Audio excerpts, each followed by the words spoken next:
예, 어제 정치권의 관심은 온통 법원으로 향해 있었습니다. 헌법재판소에서는 윤석열 대통령의 탄핵 심판 4차 변론 기일이 열렸고요. 서울고등법원에서는 이재명 대표 공직선거법 위반 사건 항소심 재판이 열렸죠.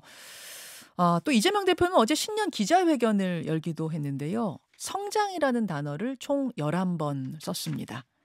실용주의 성장론을 쏘아 올렸다. 이런 평가가 나오고 있는데요. 분배를 중시하던 기조에서 사뭇 달라진 모습이어서 자세한 설명을 좀 듣고 싶습니다. 더불어민주당 정성호 의원과 함께하죠. 정 의원님 어서 오십시오. 네, 안녕하십니까. 예, 민주당 얘기를 하기 전에 근데 오늘은 그 윤 대통령하고 김용현 전 장관의 어제 헌재에서의 모습, 네네. 요 평가를 좀 하고 넘어가야 될 것 네네. 같습니다. 어떻게 보셨어요? 저도 뭐 법조인이었는데 그 헌재 그 심리 과정 보면서 참 부끄러움을 느꼈습니다. 그래도 대통령이 전직 검찰총장 출신 아니었습니까, 예. 사실은. 근데 과연 저분이 검사였던가라고 하는 그런 거를 좀 의심할 정도로 좀 답답한 장면을 연출했던 것 같아요. 어느 정도 뭐 국방부 장관과 말을 맞춰온 것 같은데 맞춘 것 같아요. 예, 맞춰온 것 같은데 뭐 변호인들 통해서 맞췄기 때문에 정확하게 맞춰지지 않은 것 같았습니다. 다만 뭐 그런 모습이 얼마나 국민들 보기에 저는 뭐 좀 참담하고 부끄럽습니다. 인정할 건 인정하고 책임질 거 책임져야죠. 본인이 법적 정치적 책임을 지겠다고 회피하지 않겠다고 예, 했으니까 예. 철저하게 회피하는 모습을 보였던 겁니다. 그리고 뭐 김용현 장관이야 뭐 본인이 사실상 책임을 많이 지겠다는 그런 태도를 나왔는데 이미 나타난 다른 증거에 의해서 두 사람이 얼마나 그 어설픈 거짓말을 하고 있는지 저는 뭐 그런 걸 그렇게 느꼈습니다. 네. 아니 사실은 김용현 전 장관 변호인 측에서 그동안 나왔던 얘기는 윤 대통령의 말하고 좀 배치되는 것들이 있었어요. 네네, 예. 그래서 어제 그 헌재에서 좀 진실 게임이 벌어지진 않겠는가 했는데 그게 아니었습니다.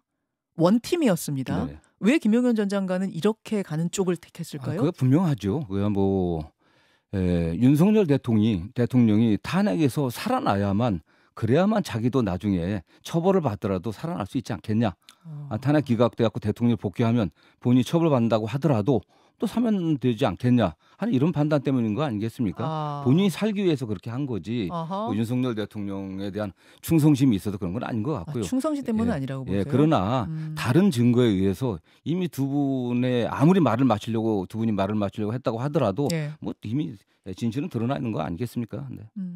헌법재판관들이 그러니까 그 두 사람의 증언만 갖고선 판단하는 건 아니니까. 그럼요. 이미 다른 객관적 증거들이 많이 나와 있지 않겠습니까? 그 다음에 관련 이미 김용현 장관도 이미 검찰에서 조사했던 진술 조서들이 있기 때문에 저는 뭐 그런 것도 종합하면은 헌법재판관들이 국민들의 눈높이에 맞춰서 판단하지 않겠습니까? 그게?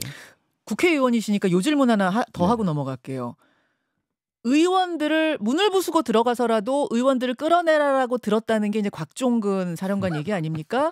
근데 어제 무슨 얘기가 나왔냐면 헌재에서는 의원을 끌어내라고 한 게 아니라 요원을 끌어내라고 한 건데 곽종근 사령관이 잘못 들었다. 이거 의원으로서 어떻게 생각하세요? 아니 뭐 저는 그런 궤변을 어떻게 만들어내는지 참 희한합니다. 그 대통령 미국 가셨을 때 뭐 바이든 날리면 제 2탄 같은데 좀 말이 안 되는 얘기죠. 사실은요. 어떻게 요원들이 그 안에 들어가 있지도 않았었고 그게 뭐 말이 되는 얘기겠습니까? 네.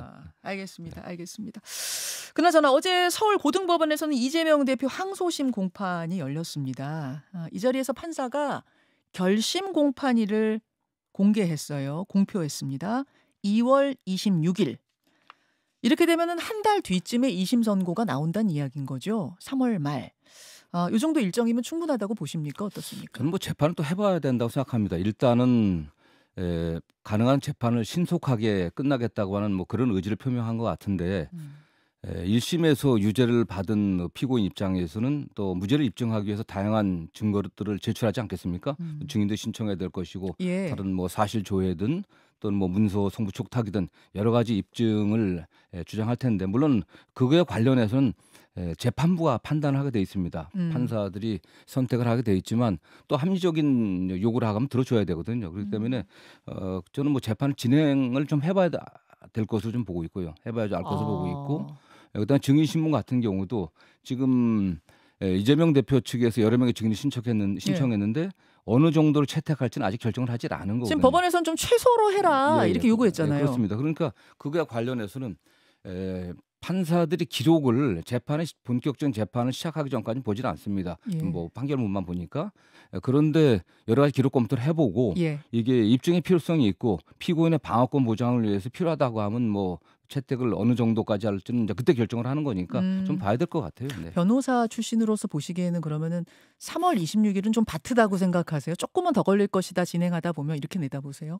뭐 지금 뭐 법원이 어떻게 할지는 예측하기는 쉽지는 않고요. 예. 네, 않지는 않고 다만 이재명 대표 입장에서는 예. 이 사건이 굉장히 애매합니다. 사실은요. 이게 뭐 누구를 알았냐 몰랐냐, 사진이 조작됐냐 안 조작됐냐로 좀 그다음에 뭐 협박이 있었냐 없었냐는 이게 행위라는 게 굉장히 애매한 개념이기 때문에 이거에 대한 입증이 상당히 좀 필요할 것으로 보고 있습니다. 1심에서 제가 보기에는 조금 입증이 부족하지 않았냐고 하는 판단을 많이 했기 때문에 예. 아, 그런 의미에서 본다면 그냥 변호사 입장에서 본다면 한 달은 좀 촉박하다고 보시는 거군요. 그렇죠. 한 달 안에 그런 걸 다 증인을 다 신문 마치고 하는 건 쉽지 않아 보이죠. 저는. 그렇게 네. 보세요.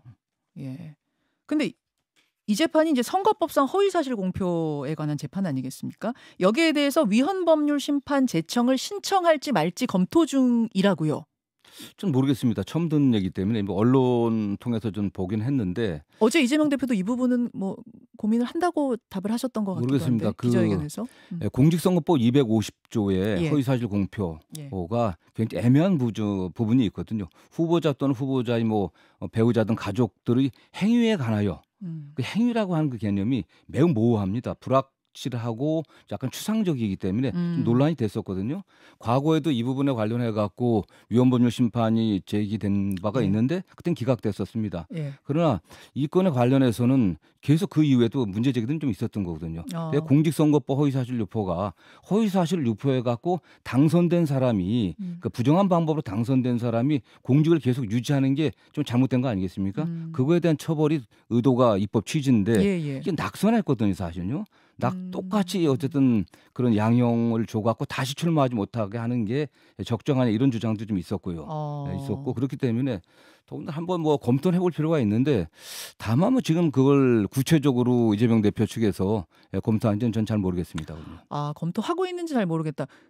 개인적으로는 지금 좀 이 위헌 심판 제청을 신청하는 건 적절하진 않다고 보세요. 개인적으로는 어떻게 판단하세요? 좀 그 행위 자체가 예. 행위라고 하는 개념이 너무나 모호하기 때문에 예. 저도 이건 뭐 입법적으로 좀 정비가 좀 돼야 될 것으로 보고는 있습니다. 그러나 이게 한번 위헌 판결이 난 거기 때문에 예. 지금 다시 제기하는 합헌 판결이 난 거기 때문에. 그렇죠. 그 합헌 판결이 말씀이시죠? 난 거기 예. 때문에 지금 이 문제가 다시 재판 초기에 제기되는 것이 적정한지는 잘 모르겠습니다. 아, 아니 그럼 이거 다시 제기하는 게 적절한지 잘 모르겠다 그러셨는데 그 이유 말고도 헌재 결정 나오기까지는 재판이 중단돼 버리잖아요.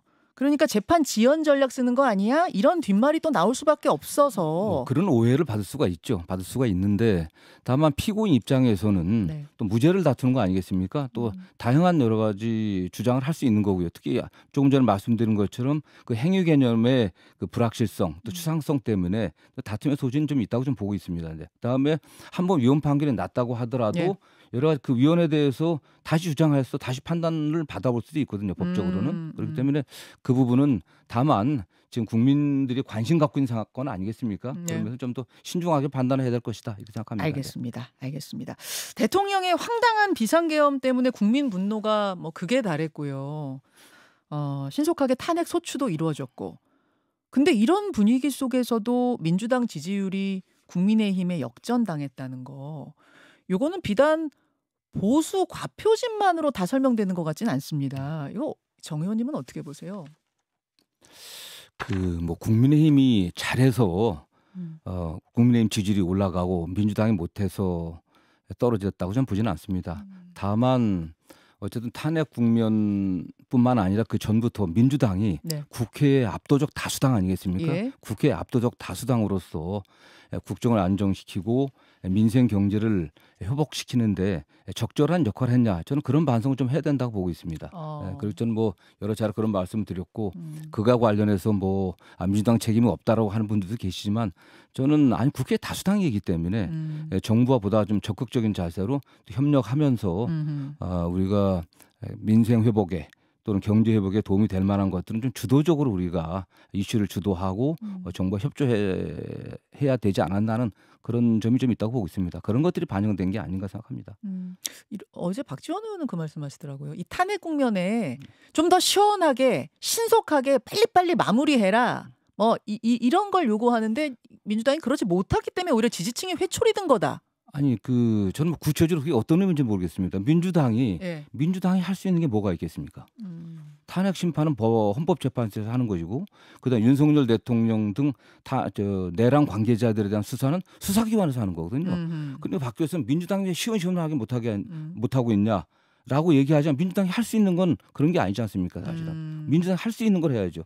민주당이 할 수 있는 것, 예. 해야 되는 것들, 예. 특히 국민들의 먹고 사는 문제에 관련된 것, 그런 부분에 있어서 예. 저는 뭐 보다 적극적인 노력을 더 해야 된다고 생각합니다. 반대로 이렇게 분석하는 분도 계세요. 탄핵 국면에 민주당이 너무 거칠었다. 마치 점령군처럼 줄탄핵하겠다고 하고 최상목 지금 대행에 대해서도 지금도 탄핵 얘기를 하고 있지 않느냐. 여기에 대한 반감이다라는 얘기도 있습니다. 저는 뭐 그런 측면도 전 없다고 얘기할 수는 없겠죠. 그렇기 때문에 제가 그런 문제보다는 민주당이 우리가 탄핵시킨다고 해서 그럼 다른 대안이 있냐, 그런 건 아니거든요. 그러나 탄핵을 의결을 주도한 게 민주당이기 때문에 그 탄핵 이후에 국정 혼란 상황들, 예. 경제 여러 가지 불확실성들, 예. 이런 것들을 제거하기 위해서 민주당이 어떤 노력을 했는지 저는 그런 면에서 우리 스스로를 돌아봐야 된다는 생각을 좀 하고 있습니다. 안정을 위해서 뭘 했는가, 여기에 대한 좀 자성이 필요하다, 그런 말씀으로 네네. 들리네. 어제 이재명 대표도 겸허히 수용한다 그런 이야기를 하시던데. 근데 당에서는 여론조사 업체 관리 법안을 발의하고 여론조사 특위를 발족시켜서 이게 또 좀 뒷말을 낳고 있어요. 여론조사 검열하자는 건가? 마음에 안 드는 여론조사 나오니까 막 특위 만드는 건가? 또 이런 얘기가 막 나와요. 네네. 어떻게 보세요? 저는 여론조사 관련된 법안이 당론으로 발의된 바는 없고요. 뭐 그런 논의들이 지금 되고 있는. 의원들 열 몇 명이 발의를 했습니다. 근데 그게 뭐 네. 당론 발의가 당론은 아니죠. 예, 당론 발의가 아니기 아니죠. 때문에 저는 그런 관계 없다고 생각하고요. 다만 오히려 명태균 게이트에서 보는 것처럼 예. 여론조사를 사실상 조작하고 왜곡해갖고 대선 경선이나 지방선거 또는 국회의원 선거에 활용한 사람들은 국민의힘 윤석열 대통령하고 국민의힘 관계자들이거든요. 사실. 그런데 지금 민주당이 나서갖고서 여론조사를 마치 통제하는 것처럼 보이게 하는 건 좀 바람직하지 않다고 보고 있고, 다만 여론조사의 왜곡이라든가 조작 이런 부분에 대해서는 문제점들을 지적해야 될 필요성이 있지 않겠습니까? 최근에 내란 사태 관련해서도 여론조사 설계가 매우 좀 약간 치우쳤다, 약간 왜곡되어 있다, 조작적인 어떤 느낌을 준다, 이런 주장도 좀 있었기 때문에 그런 것들을 좀 예방하고 하려는 그런 취지 아니겠습니까? 네. 알겠습니다. 신년 기자회견 얘기로 좀 넘어가 보죠. 이재명 대표 어제 신년 기자회견 하면서 성장이란 단어를 11번 사용했습니다. 기업, 경제 이런 단어도 많이 나왔고요. 한 대목을 직접 듣고 올까요? 이념과 진영이 밥 먹여주지 않습니다. 검든 희든 지만 잘 잡으면 좋은 고양이 아니겠습니까? 흥묘백묘론. 요게 어제 다시 나왔고, 실용주의 성장론을 쏘아 올렸다. 오늘 아침 조간에서 이런 표현들. 성장과 회복 중심으로 나가겠다는 명확한 표현이었다. 이런 분석들 나오더라고요. 어떻게 이해하면 될까요? 저는 현재 우리 대한민국의 상황에 맞는 정확한 어떤 해법을 제시한 게 아닌가, 또 방향을 제시한 게 아닌가 그렇게 생각합니다. 지금 지난해 경제 성장률이 한 1.5% 정도로 떨어져 있고요. 올해 성장률도 굉장히 낮다고 지금 예측되고 있습니다. 국민들의 소비 심리 지수가 거의 최하 상태고요.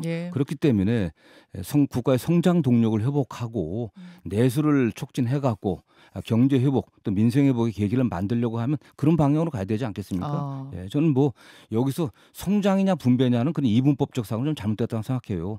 분배도 당연히 필요하지 않겠습니까? 그러나 성장 없이 어떻게 분배가 가능하겠습니까? 저는 그렇기 때문에 지금 현재 국가의 경제 위기 상황에서는 좋은 방향을 제시했다고 보고 있고요. 또 국회 다수당의 대표자로서 당연히 그런 방향으로 가야 된다고 생각합니다. 이거를 차기 대선의 어떤 밑그림 이렇게 분석하는 것들도 있던데 그렇게 봐도 무방합니까? 아, 지금 뭐 이재명 대표가 말 한마디를 하거나 어떤 뭐 행보를 한번 하나도 하면은 다 대선 행보라고 얘기하고 대선을 의식한 얘기라고 하는데 그건 탄핵 이후의 문제일 거고요. 단 뭐 지금 당장에 있어서는 현재 얼마나 어렵습니까? 국정이 혼란하고 민생 경제가 힘든데 그거에 관련해 갖고 다수당이 어떤 역할을 해야 되는지 그거에 대한 책임 있는 그런 자세고 답변이라고 생각합니다. 네. 근데 사실은 이재명 대표 하면은 무상복지 전도사 이런 별명도 있고 실제로 기본 시리즈가 트레이드 마크고 또 지자체장 할 때 이 기본소득 카드를 꺼내면서 많은 박수도 받고 그랬던 분이기 네네. 때문에 그럼 이제 기본소득은 접는 건가? 이런 얘기도 어제 많이 나왔어요. 아니 성장을 얘기했다고 해서 예. 국가의 그 분배에 대한 책임을 안 하겠다, 다 하지 않겠다는 게 아니지 않겠습니까, 사실은? 어허. 저는 그래서 그게 뭐 양립 불가능한 게 아니라 그 당시 뭐 무상 시리즈 얘기할 때라든가 또는 뭐 기본소득 얘기할 때 국가의 경제 상황하고 지금 상황이 완전히 다르지 않습니까? 그 코로나 이후에 계속 침체를 거듭하고 있거든요. 그런 상황에서 예, 예. 일단 국가의 성장 동력을 회복하고 예. 그런 게 우선돼야 된다는 얘기 아니겠습니까? 저는 그렇기 때문에 저는 뭐 다른 뭐 분배에 대한 국가의 책임을 포기한 건 아니다 이렇게 아니다. 말씀을 드리고 싶습니다. 네. 뭐 맞는 말씀이에요. 네. 같이 가는 거긴 한데 근데 이제 성장 중심주의 어제 기업도 굉장히 강조하셨어요. 네네. 기업이랑 같이 가야 된다. 기업 중심주의 성장론 이런 거는 그동안 보수의 가치였고 또 진보의 가치는 성장보다 분배 위주였고 이러다 보니까 이재명 대표가 너무 한 번에 방향 크게 튼 거 아니야? 우회전을 좀 크게 간 거 아니야? 막 이런 아니 얘기. 근데 그게 실용주의 아니겠습니까? 그게 이재명 대표가 저는 뭐 좌우 또는 네. 진보 보수 이런 이념에 사로잡혀서 살아온 분이 아니거든요. 이재명 대표가 늘 실용적이었습니다. 성남시장이나 경기도지사였을 때 행보도 굉장히 실용주의였고 예. 그다음에 기업이 어쨌든 국가 발전이나 성장 동력을 만들어내는데 가장 중요한 역할을 해야 된다는 건 평소의 생각이기 때문에 달라진 게 아니라고 보고 있습니다. 알겠습니다. 알겠습니다. 실용주의. 실용주의로 좀 봐달라 이런 말씀. 조금 전에 이제 여론조사 얘기를 하니까 이런 질문이 들어왔어요. 최근에 김문수 장관 지지율이 화제다. 화제죠. 화제죠. 어떤 여론조사에서는 이재명 대표하고 1대1로 붙었는데 네네. 김문수 장관이 이기는 걸로 나오는 조사도 있습니다. 물론 뭐 다자조사에서는 여전히 이재명 대표가 네. 크게 앞섭니다만 양자조사에서는 김문수 장관이 이기는 것도 나오니까 이거를 정 의원님은 어떻게 이 흐름을 보시는가? 저는 그 윤석열 대통령에 대한 국회 탄핵 의결 이후에 예. 이미 국면은 사실 뭐 약간 대선 국면으로 가는 게 아닌가라는 생각을 하고 있습니다. 특히 민주당 지지자들이라든가 또는 진보 진영보다는 보수 진영에서 네. 지금 역시 보수 진영의 가장 중요하고 핵심적인 분이 대통령 아니겠습니까? 예. 대통령이 탄핵 의결됐다고 하면은 뭐 그 다음에 워낙 대통령의 그 내란 행위의 위중함 때문에 저는 뭐 100% 인용될 거로 보고 있습니다. 국민들도 그렇게 생각하고 있다고 보고 있거든요. 그런 상황에서 보수 세력이 결집되고 있는 것 중에 그런 현상이 가장 극우적인 김문수 전 지사에게 좀 보여지고 있는 게 아닌가라는 생각을 합니다. 네. 가장 극우적인 후보를 통해서 지금 표출되고 있다. 네네. 강성 지지층의 어떤 네네. 뭐 이런 심리가. 네네. 그럼 최종 후보는 달라질 수도 있다고 보세요. 만약 조기 대선 치러진다고 하면 뭐 달라지겠죠. 네. 달라질 거라고 보세요. 우리 국민들이 또 균형감이 저는 있다고 생각합니다. 전체로서의 대한민국 국민들은 또 합리적인 선택을 할 거라고 보고 있고요. 그런 면에서 대한민국의 미래 또 그 국가의 안정과 또 성장의 회복 이런 걸 위해서는 또 여당 안에서도 또 합리적인 분이 되지 않겠습니까? 네. 여당도 결국은 합리적인 사람을 뽑아서 후보로 올릴 것이다. 저는 뭐 그렇게 예측합니다. 네. 그러면은 야당 입장에서는 김문수 후보가 나오는 게 더 땡큐예요? 누가 나와도 땡큐라고 볼 수는 없는 거고요. 다만 뭐 김문수 지금 노동부 장관이죠. 뭐 예. 장관이 후보될 가능성은 크게 높지는 않다고 보고 있습니다. 높지 않다고 보세요? 네. 지금은 여당 후보들 중에서 보수 후보들 중에서는 우뚝선 1인데. 현재로서는 아직 뭐 대선 국면은 본격적인 대선 국면 아니지 않습니까? 사실은. 예. 그러나 그 대통령 탄핵이 진행되고 있는데 예. 윤석열 대통령이 다시 대통령으로 복귀한다 이런 상상은 하기 힘든 상황이라고 좀 보고 있거든요. 그런 상황에서 지금 윤석열 대통령이 보수의 결집을 위해 갖고 뭐 굉장히 여러 가지 거짓말까지 하면서 선동을 하고 있지 않습니까? 이런 상황에서 그런 분들의 지지가 가장 윤석열 대통령과 닮은 김문수 지사에게 모이고 있는 거죠. 네. 그렇게 보시는군요. 네. 여론조사는 이미 조기 대선 국면으로 갔다 뭐 이런 말씀을 정 의원님도 동의를 하셨으니까 요 질문 좀 드립니다. 네. 민주당에서는 이미 이제 다른 주자들이 좀 나오기 어려울 만큼 이재명 대표로 정해진 거 아니야? 이런 얘기에 대해서 어떻게 생각하세요? 저는 뭐 그렇게 보지는 않습니다. 또 뭐 민주당에도 또 유능한 분들이 많이 계시기 때문에 또 국면이 예. 본격적인 대선 경선 국면으로 간다고 예. 하면은 또 여러분들이 나올 수 있는 거 아니겠습니까? 뭐 민주당이 이재명 대표 일극체제라고 얘기하는데 저는 뭐 당내 다양한 의견들이 또 존재하고 있고 또 여러 가지 후보에 대한 선호도도 나중에 되면은 좀 다르게 나타날 수도 좀 있다고 보고 있습니다. 네. 그 7번째 나라 랩이라는 게 어제 출범을 했어요. 네네. 거기서 김경수 전 지사가 어느 한 사람이나 어느 한 사고의 독주를 허용해서는 안 된다. 그게 민주주의 세력이 앞으로 보여줄 것이다. 여기에 대해서 어떻게 보십니까? 뭐 원론적인 얘기죠. 저도 뭐 그렇지 않겠습니까? 원론적인 얘기고 정당이 예. 다양성이 상실된다고 하면 민주정당이라고 할 수 없는 겁니다. 또 다양한 분들이 또 뭐 김경수 지사를 포함해 갖고 예. 어쨌든 국가를 경영해 보겠다고 하는 의지를 갖고 있는 분들이 좀 계신 것도 사실이니까 그거는 뭐 그 이후에 우리 당원들이나 국민들이 평가하고 판단하는 문제죠. 김현정의 뉴스쇼는 시청자 여러분의 참여를 기다립니다. 구독과 좋아요, 댓글 잊지 않으셨죠?